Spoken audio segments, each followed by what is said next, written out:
Hay dos cosas que me han llamado la atención los últimos tiempos. Uno, fui bendecido por el Señor, estuve en un congreso en Sudáfrica, donde nos juntamos 104 países, 104 grupos de militares cristianos. Habían más de 30 o 40 idiomas y lenguajes, pero había algo común, que era Cristo. Y cómo no sentirse bendecido cuando uno conversa donde el cristianismo está prohibido, y cómo gracias al ejemplo, cómo gracias a la unidad de los cristianos, el cristianismo avanza y liberta a tantos oprimidos por Satanás. Qué importante es sentir esa comunidad ordenada en un camino guiado por el Señor. Porque el orden de una comunidad no es el orden de los hombres. Porque si ustedes vieron las noticias ayer, Suiza, un país ordenado, que para mí es un ejemplo del compromiso de uno a otro y del orden. Anteayer un grupo de vándalos destruyó el centro de su capital. Es así cuando no está Dios, cuando se aleja. Eso nos llama el Señor a que miremos. Y me voy a referir a Génesis 1, versículo 31, en una versión Reina Valera de Nuevo Lenguaje. Y dice así: Dios miró todo lo que había hecho y consideró que era muy bueno. Y vino la noche y llegó la mañana, ese fue el sexto día. Toda la historia del Creador, del Dios Creador, culmina, ¿no es cierto?, con la creación de Adán y Eva. Y cuando terminó su labor, ¿no es cierto?, después de los 6 días, Dios observó que era bueno en gran manera. Dios, a través de Adán y Eva, analizó la raza humana y era la cúlmine de su creación, nosotros, seres humanos. No solo eran buenos, sino muy buenos. Y es importante entender estas palabras porque existe una relación, porque existe una satisfacción. Dios se gozó con la creación de Adán y Eva. El corazón de Dios gozó de Adán y Eva. Y sabemos, ¿no es cierto?, que en Génesis 1 se trata de toda la creación de Elohim, el Dios creador. Eso significa creador del cielo y la tierra.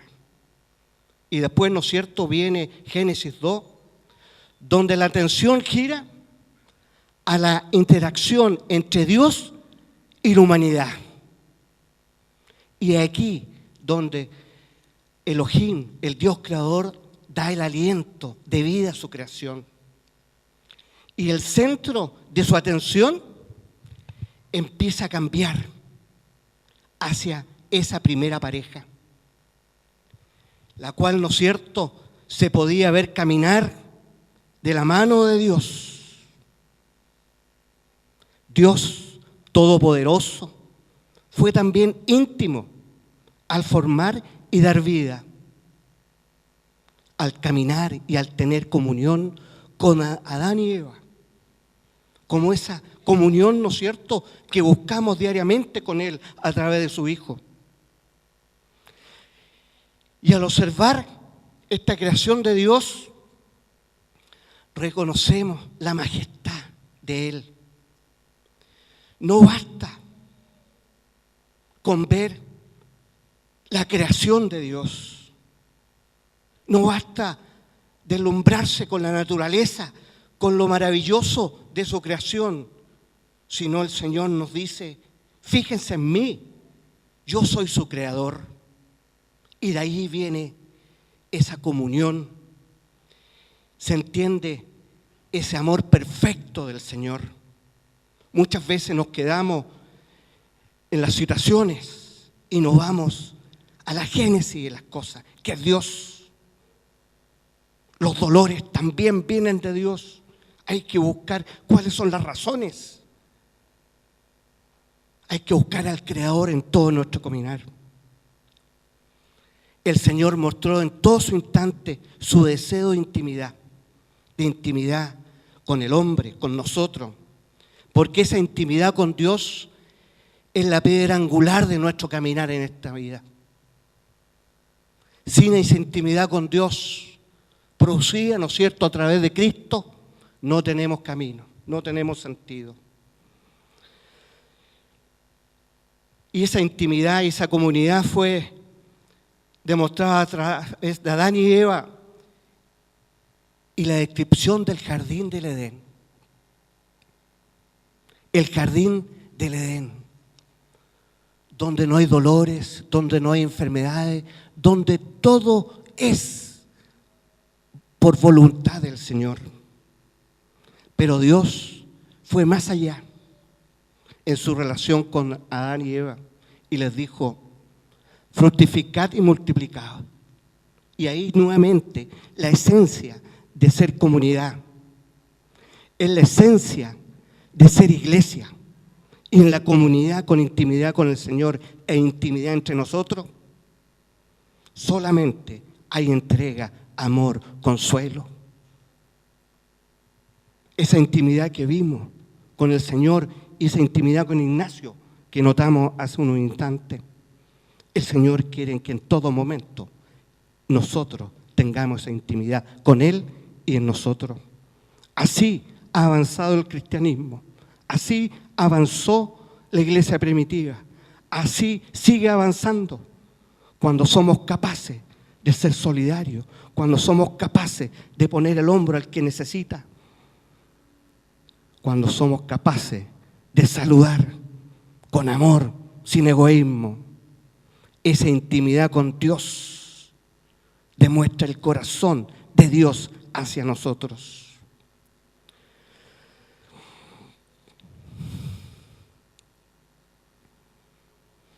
Es difícil hacer comunidad en este mundo, porque la mayoría tenemos máscaras para que no conozcan nuestras debilidades. Es difícil abrir nuestros corazones porque mostramos nuestras debilidades. Estamos en un mundo lleno de leones, de demonios que nos quieren devorar. Pero ahí viene la visión del jardín del Edén. Cuando se está con intimidad con el Señor, se tiene toda la paz. Y esa paz que se quebrantó, ¿no es cierto?, cuando llegó el mal, cuando llegó el pecado, esa maldad que ha envenenado todo, esa relación con el Señor que se dañó de parte nuestra, porque el hombre fue el que dañó la relación, nos demuestra también el corazón de Dios. El corazón de Dios que quiere restaurar esa relación, que quiere restaurar ese caminar con Él, ese jardín del Edén, a través de Jesucristo, nuestro Señor. Dios no nos ha dejado ni va a dejar al que esté en problemas a la deriva de los vientos, a la deriva de los vientos de la vida y del pecado. No se marchó el Señor dejándonos incapacitados para alcanzarlo. Cuando caminamos en este camino de esta vida, deberíamos entender que Dios siempre está ahí, presente. Siempre Dios, siempre su corazón está mirándonos. Solo así podemos ir a esa casa maravillosa que nos tiene preparada el Señor. La relación Dios con nosotros tiene que ver como en la forma que Él nos busca, en cómo Dios nos lleva al lugar que quería que todos estuviésemos, que es ese jardín. Ese lugar donde experimentamos esa intimidad, esa comunidad perfecta entre Él y entre nosotros. Cuando Dios enciende esa luz en nuestros corazones, esa luz de buscarlo, es cuando nos estamos comprometiendo con Él. Es cuando nos estamos dando cuenta que Él nos viene a buscar, que Él nos espera. ¿Y cuántas veces esa luz la apagamos con nuestras propias razones, por nuestra propia soberbia? Si el Señor, como Ignacio me decía el viernes, hay que confiar en la soberanía del Señor. No son los médicos, no son nuestras oraciones, Dios el que hace todo. El trabajo, los estudios, el dinero. Nada es nuestro. El Señor salió a nuestra búsqueda. El Señor sabe lo débiles que somos y nos mandó a su Señor, a su Hijo, para permitir abrir esas puertas.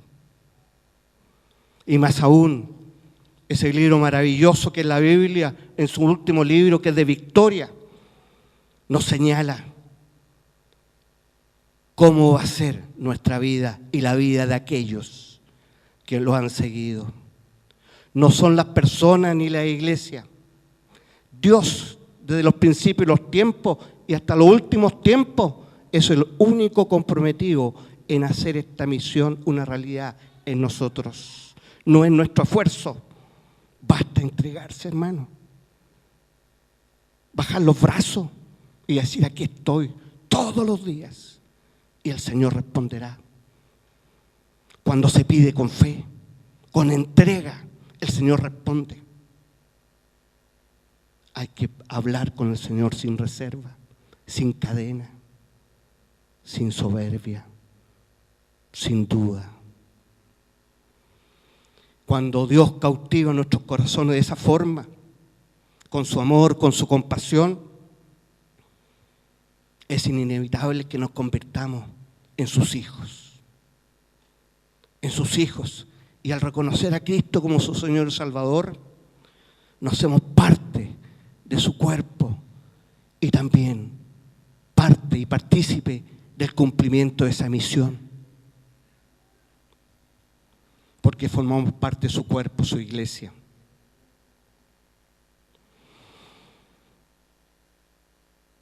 Y nos hacemos discípulos de Él. ¿Y qué significa? Nos hacemos discípulos. Discípulo es seguir y copiar al Maestro. Discípulo viene de seguir su ejemplo. Ejemplo viene de escribir. Cuando se escribe en ese tiempo, se escribía y se copiaba fielmente. Y de ahí viene seguir el ejemplo. Y hacernos discípulos, también hacemos discípulos. Hacemos seguidores de Cristo, alabadores del Señor, adoradores. Porque somos discípulos y hacemos discípulos. ¿Cómo llevamos y presentamos esa intimidad y esa comunidad a los demás? Esto trae demanda. Según Lucas 9:23 dice así: dirigiéndose a todos declaró: si alguien quiere ser mi discípulo, que se niegue a sí mismo, lleve su cruz cada día y me siga.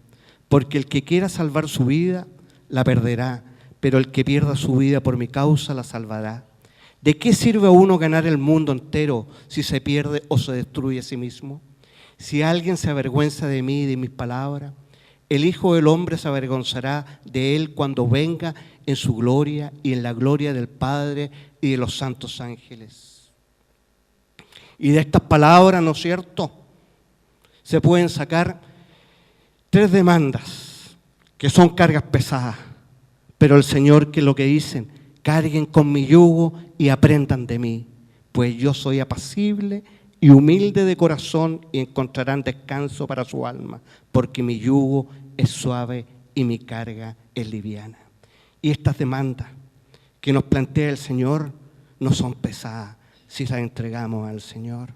La primera gran demanda es negarse a sí mismo, es pedir por el otro y no por uno, es aceptarle a Él como el Señor, es disponer nuestros propios señoríos y dejarle a Él que tome el timón de nuestra vida y de nuestras circunstancias, por lo más tremenda que puedan parecernos. No, ¿no es cierto?, como el hijo pródigo que renegó de la tutela paterna, creyéndose autosuficiente, pero fracasó rotundamente. Aprendamos, la Biblia es una historia de cómo se debe vivir y cómo no se debe vivir. Cuando tengamos dolores, incertidumbre, gozo y alegría, entreguémoselo al Señor. Él hace, no nosotros. Es disponerse para vivir para Él.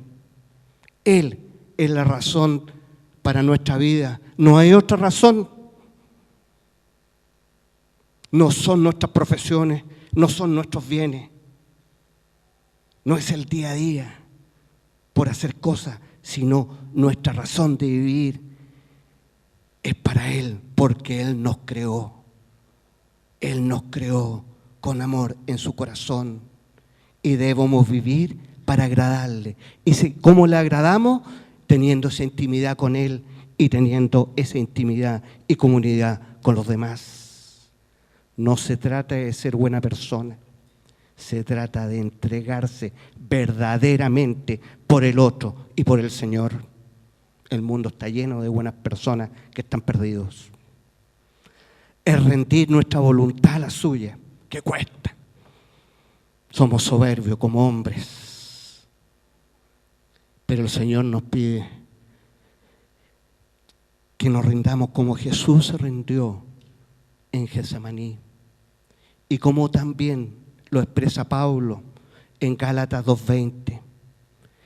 He sido crucificado con Cristo y ya no vivo yo, sino que Cristo vive en mí. Lo que ahora vivo en el cuerpo, lo vivo por la fe en el Hijo de Dios que me amó y dio su vida por mí. Esa es la lección, entregarse a Él. En nosotros está demostrar a los demás cómo Cristo nos cambió la vida, cómo tenemos un antes y un después. San Agustín, todos conocen a San Agustín, era un hombre de vida libertina, pero cuando se convirtió cambió radicalmente. Y una niña de la vida alegre un día lo encontró en la calle y le decía: Agustín, Agustín, ¿no me conoces? Soy yo. Y Agustín le contestó: pero yo no. Él se dio cuenta cómo Dios cambió su vida. Cuando veamos, cuando estemos apresumbrados, cuando estemos decaídos, acordémonos que el Señor nos cambió la vida, que el Señor nos dio la esperanza, que nos dio la fortaleza de resistir cualquier ataque y que esta vida es un suspiro porque somos de Él en la vida eterna. Segunda demanda, tomar la cruz cada día, porque el cristianismo no es por tiempo, el cristianismo es cada momento, el ser cristiano. Lo que hice ayer, lo que hice hoy día en la mañana, ya no vale, vale lo que hago en este momento. Es estar dispuesto a enfrentar la muerte, estar dispuesto a enfrentar la humillación, las vergüenzas. Hay un dicho de un escritor, que no me acuerdo, que dice que los perros muerden cuando huelen el miedo. Los cristianos no tenemos que tener miedo de presentar a Cristo. Que no nos amilane las ofensas, las bromas, las tallas, las miradas en menos. Somos hijos de Dios. Es asumir la responsabilidad cristiana hasta la última consecuencia. No observando las cosas, sino buscando observar al Creador, a Dios. La cruz de vivir de acuerdo a las exigencias morales de la vida cristiana. Cuesta en este mundo, donde las barreras, los límites han ido corriendo. Pero nosotros debemos dar testimonio de nuestra intimidad con Dios, dar testimonio de nuestra comunidad de fe, de soportar, de ser fieles, de obedecer, de servir. No por algún tiempo con entusiasmo, como algunos cristianos antiguos decimos, el primer amor. No, sino cada día, con perseverancia. Cada día hay que renovar el caminar. Nadie es superior al otro. Somos todos sacerdotes, nación santa, real sacerdocio, dice la palabra. Somos hijos de Dios. Tercera demanda, seguirle. Algunos, ¿no es cierto?, lo siguieron con todo. Dejaron todo, su familia, sus casas, los apóstoles. Algunos misioneros, algunos pastores. El Señor sabrá y conoce cada uno de los corazones. Otros lo siguen aceptándolo a Él y a su enseñanza, que somos los creyentes. Lo seguimos y buscamos su enseñanza en esa intimidad de leer la palabra diariamente, porque sin palabra no se crece, la fe no crece. La fe crece por el oír y por el leer, por el escuchar, por el pertenecer a una comunidad, por pertenecer a este cuerpo, a la iglesia. Seguirle es invertir para la vida eterna, para la eternidad. Es por eso que los cristianos nos duele la muerte física, pero hay gozo, porque sabemos que el que se nos va antes está con el Señor. Y ahí está la fortaleza para levantar brazos a aquellos que están dolidos por la separación física, por la enfermedad. Nosotros tenemos la mirada más allá del día. Tenemos la mirada en el Señor. Seguirle es invertir la vida para la eternidad. Es hacer cuerpo, es hacer discípulo, es hacerse discípulo. No estamos invirtiendo en fondos mutuos, estamos invirtiendo para la eternidad nuestra y para aquellos que le mostramos el amor del Señor para que sean transformadas sus vidas. Querido hermano, ha sido un inicio de semana dolorosa. Hay otros hermanos también gravemente enfermos, sujetos de la edad también. Hay otros que están pasando por problemas económicos, infinidades. Cada uno sabe sus necesidades. El Señor quiere que esta demostración de intimidad con Él, de comunidad, sea parte de nuestra vida y sea el esfuerzo diario de nuestro caminar. Porque solo así podremos interceder con poder y gloria del Señor por los necesitados. Solo así podremos ver sus milagros. Solo así podremos ver nuestro Creador en todo lo que hagamos y veamos. Solo así podemos ver su reino y ser testigo maravilloso de su manifestación y triunfo cuando el Señor nos venga a buscar. Querido hermano, yo quiero invitarlo no a saludar como el pastor Guillermo, que está en Brasil en enfermedad de su padre, sino yo los quiero invitar que nos pongamos de pie y que nos tomemos la mano.